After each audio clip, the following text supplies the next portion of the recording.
Noel, you heard my people.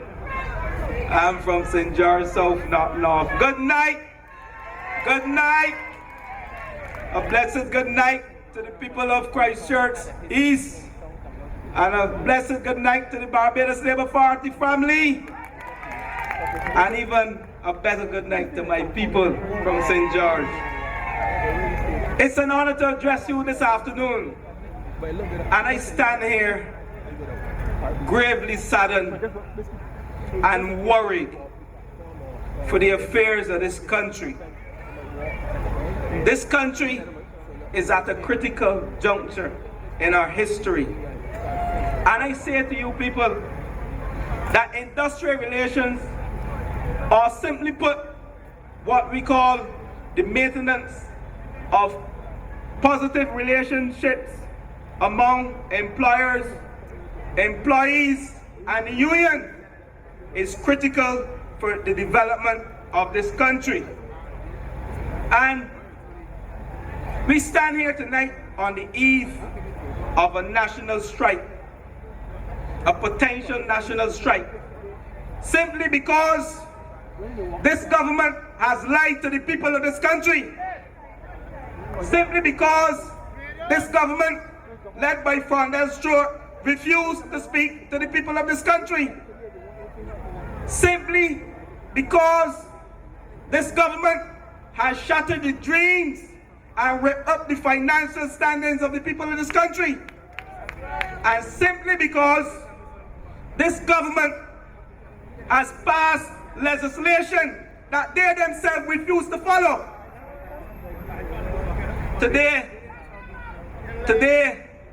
you stand in Air Barbados, where all of the professional organizations and the unions have said that they do not trust the government.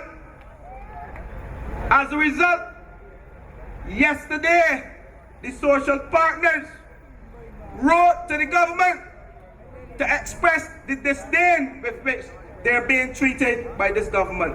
When last has there been a meeting between the government and the social partners in this country? We formed that, This government continues to move from crisis to crisis, and the industrial relations climate has reached the threshold limit. It is chaos and industrial mayhem in this country at a time when Barbados and businesses should be benefiting from all those tourists coming to this country for crop over. We are on the eve of a potential national strike. And the facts must be told, though. And I heard Noel, the chairman, mention it earlier, that we have not had the public service, the public servants have not had a wage increase since 2008. But coupled with this, you know what has happened? Inflation has risen by over 40%. So you understand what is happening to the people of this country. Since then, the Democratic Labour Party has implemented policies that have declared war on the working class people of this country since 2008. But I say to you that the DLP war on labor has not stopped. It continues. The people have been betrayed by this government. When the Prime Minister come and say, he said to them that no persons will go home. But yet, people went home. He also said that no, you will not have more than one breadwinner from a family. After he said this, no two breadwinners from the family will go home. But I have examples in St. George South, and I know Wilfred has examples in Christchurch East, as well as Dr. Egan has examples in Christchurch West, where more than two members, breadwinners, went home, and they are on the breadline. You call it that. I say he's a stranger to the truth. He's a stranger to the truth. So the people have been betrayed by this government. My friends, the record of this current DLP administration it has been won to dismantle what I call the national core of Barbados' development, where the government recognized that the trade unions or labor was a key partner and that people should be treated properly and rewarded for building this country. And I've taken a little step back to the history because we have to understand that the Barbados Labour Party pioneered a lot of work for the working class people in this country. The Barbados Workers' Union was formed out of the belly of the Barbados Labour Party back in 1941. You know that? So early leadership of trade unions often overlap with the leadership of the Barbados Labour Party because we recognize from then that there could not be progress in this country or national development unless the working conditions for the workers were improved. So that is what we did back then under Grant Lee. And again, list just a few of the things that we did. We talk about Holiday with Pay Act. We talk about the Workers' Compensation Act. You remember those? We talk about minimum wage legislation under the Barbados Labour Party under Owen Seymour Arthur. We talk about giving security of tenure to thousands of temporary and casual public servants. We talk about the NAS benefits for those persons who will go home and still receive money. And now we come closer to home and we talk about establishing the social partnership. Owen Seymour Arthur. But I wish to spend a little bit of time here because this is where I get into the work done by the bungalow. You know who I call the bungalow? She was foreign Estabez Sokou. I don't know what to call she now.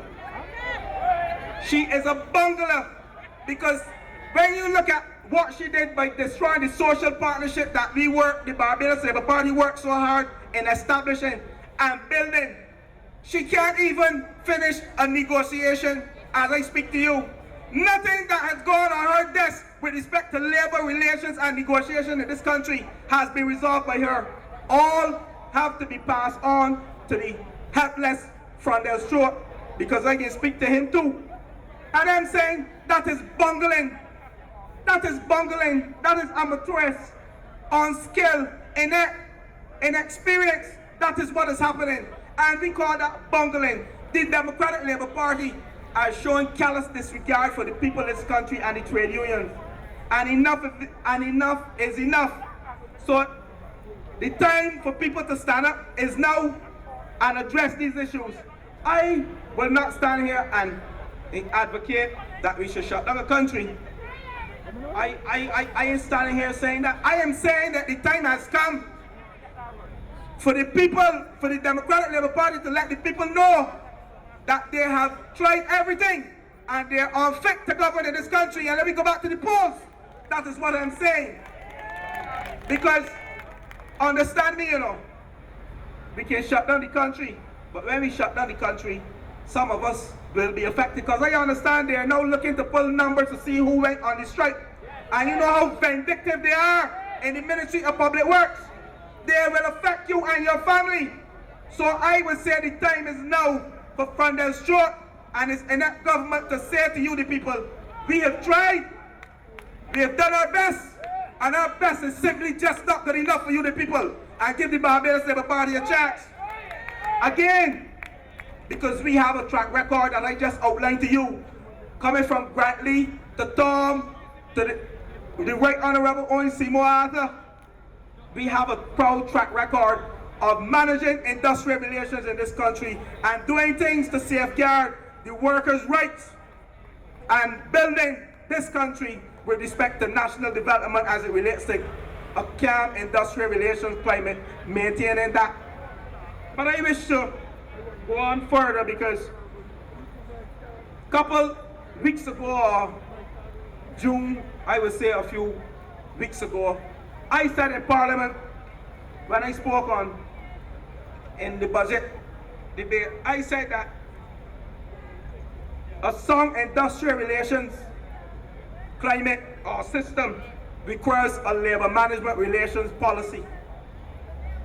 And there is none right now.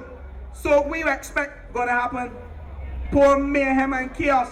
And there are elements, when you look at what is happening, fostering harmonious relationship, these are core elements of the labor management relation policy. Having good workers, conditions for workers, these are elements. Resolving conflict amicably, these are some of the elements of a proper labor relations management policy. And when you look around in this country, you can see that all of these elements are missing. When you speak to, I don't know where to start because there have been so many mishaps, but I will give you some this afternoon. But before I start speaking about these mishaps, we must understand that government just passed a critical piece of legislation, the Employment Rights Act. And that is to govern the private sector and the statutory corporations. But we expect any government, like we have done, the Barbados Labour Party, when you pass legislation to govern the private and statutory corporations, you yourself will be held to the highest of standards. You yourself will make sure that what you do as a government can withstand the test of time as it relates to standards in this country. But that is not the case, and I can give you examples of all of the mishaps, if not all, most of them. And I'm going to start with the Transport Board recent strike action. Because the Jack Warner of Barbados politics, Michael Lashley, he saw it fit after sending home people from the Transport Board. He saw it fit to bring through the back door a family member. He breached the Employment Rights Act because he did not give those redundant workers, none of them, the opportunity to be re-engaged by the Transport Board. And I know why he called him the Jack Warner of politics in Barbados. I think you know too. And that is what he did. Since the 1850s by the British Commission, nepotism and patronage with respect to bringing people through the back door and hiring your family, that was outdated by a law back in 1850s, and we are under that system. So why is the Jack Warner of Barbados politics trying to do that? They have no regard for the people of this country or for the union. There's callous disregard, and those are some of the things that we have to speak about. I heard the doctor, the goodly doctor say tonight, we must stand up, and now is the time. We must spread the word. Only recently I made a trip to the US, and there are a number of persons who don't understand what is going on in this country. And when I began to tell them about David Thompson and the other bunglers, they were surprised. They were surprised. They asked me to return. So we have to spread the word, because I understand up to tonight, the bungler is in New York on the eve of a strike action. The bungler has gone to New York to have fun. When she should be here looking to see what is going on in this country and to prevent any strike action come tomorrow, she is in New York. Now you think these people are serious? Check the screen. There is a picture showing her in New York yesterday. That's why she hustled down the discussion with the NUPW last week to get to New York. And you call that governance, you call that leadership, you call that management? No. She should be dealt with as soon as she returns. But let me move on, because that is only just the tip of the iceberg. I have a document in my hand. It says the Ministry of Environment and Drainage, Natural Heritage Department. Somebody calling somebody a dog down there, but I sure when I done, you can call them more than dog. Dated March the 24th, 2014. And this letter was written to the members, to the staff of Beautify Barbados. And it says, I have been directed to inform you that sub-program 0400 Beautify Barbados closed on March the 31st, 2014. Now this letter was written on March the 21st to close Beautify Barbados on March the 31st. No respect at all for the workers. These are the workers from the lower spectrum in terms of wages. These are the people who earn $400 and so weekly. And they just sent a letter, no consultation, no discussion with the union to tell the people to go home. These are people with mortgages. These are people with children going to school and at university. And that is what the goodly Minister of the Environment did, led by Frondell Stewart. This is a problem, but that and all, some of these workers have been working for over 10 years. And you know, under the law, these people should be entitled to 4 weeks vacation. They were still getting 3. So they owe them back pay for those years that they were giving these workers. After 5 years, they're entitled to a 4-week vacation. That is under the general orders of the public service. Go and research it. But they have not been giving these people the 4 weeks. They have no respect for the workers. Neither do they have respect for the union. So I'm happy to see that the trade union now have people with the balls who want to stand up to the Democratic Labour Party and tell them enough is enough. Enough is enough. But that's not all. These workers have been home since 2014. They have not received any money as yet. They have now gone to the Unity Workers Union to get some form of redress. This is what has been happening in this country. The industrial relations climate in this country is one of mayhem, caused primarily not by you the people, but by the Democratic Labour Party, strong arm and unfair policies. That is what has been the challenge in this country. Now, there's still more. There's still more, because when you look at the Barbados Revenue Authority, and I spoke about terms and conditions being favorable, a mutual understanding and mutual agreement between the parties, the employers, and the union. The customs officers and the customs guard, they are following the Employment Rights Act, because this government wants the customs officers to enter the Barbados Revenue Authority, and they have not given the people job descriptions. They have not laid down the terms and conditions of work. And those are some of the elements of the Employment Rights Act. If you look at it, I have it here. Part 4, Section 13(1) and 2, rights to employment particulars. Read these things, people. So the customs guard and the customs officers are within their right until you can lay down before me the terms and conditions of my employment. I can refuse to go into bar, because you know what is happening also? The customs guard and the customs officers, when you go to bar, it is only for 2 years, you know. What is going to happen after the 2 years? The minister has the right then to terminate these people.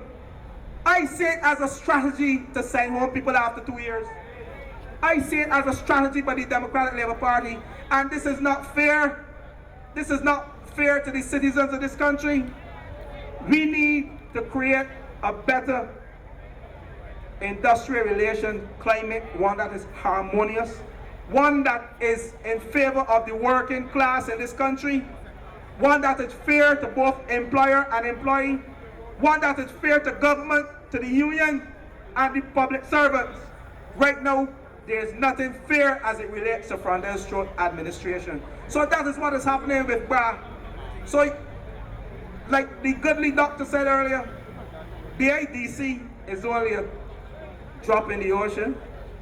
All of these issues were occurring before the BIDC, and they attempt to use the general manager of the BIDC, because the general manager of the BIDC is just the messenger, you know.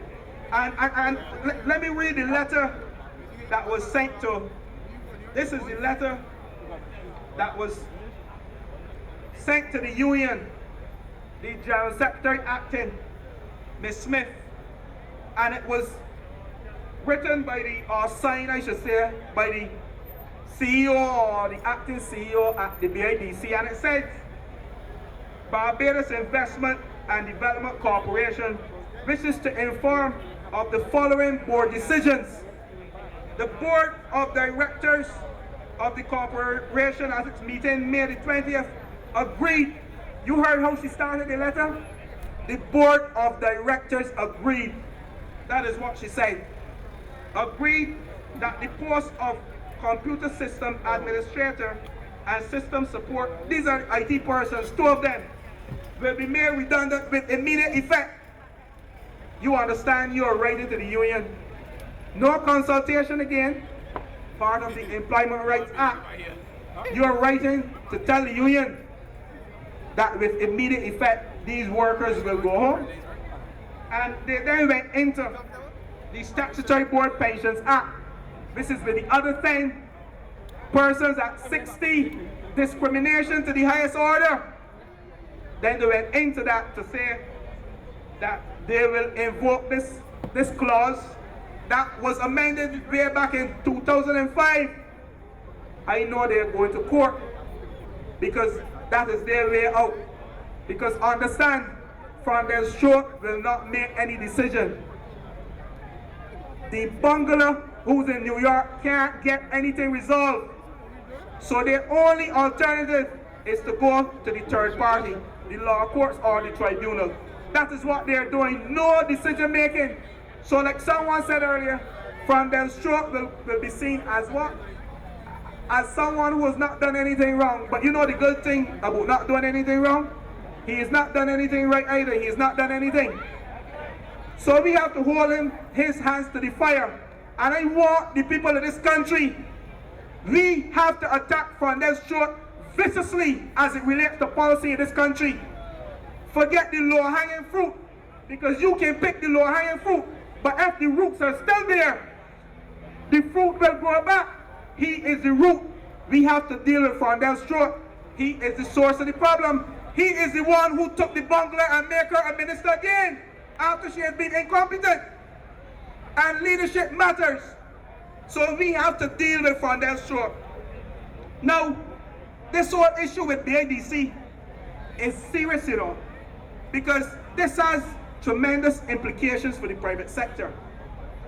You are sending home people at age 60. Discrimination to the highest order. But these are persons with mortgages. You're telling me at 46 that I only have 14 more years to work too, and I have a mortgage. This is a serious issue. The banks now have to work out for the people. When you go, most persons, average person in this country spend the 20s having some fun. They go to university. In the 30s, they're storming, they're looking for the girlfriend, they're looking for the wife. When they reach 40, 43, 42, they find a wife. They're looking to build a home, have some land, and settle down. Now you at 42, 43, 44, settling down, you have to go to the bank for a mortgage. You take the bank, knowing very well that at 60, you can be retired. The bank has to calculate the life of that mortgage for 18 years or so. And most persons get a 20-year mortgage, a 25-year mortgage. This is a serious issue in this country. Don't only look at the 10 persons, look at the implications for them and their families. It's a serious matter that we have to address. And let's look at it in the context, you know. Create the context, because these are things that will have tremendous repercussions. They will have tremendous repercussions. I'm told I have to wrap up. But I can raise one more issue quickly.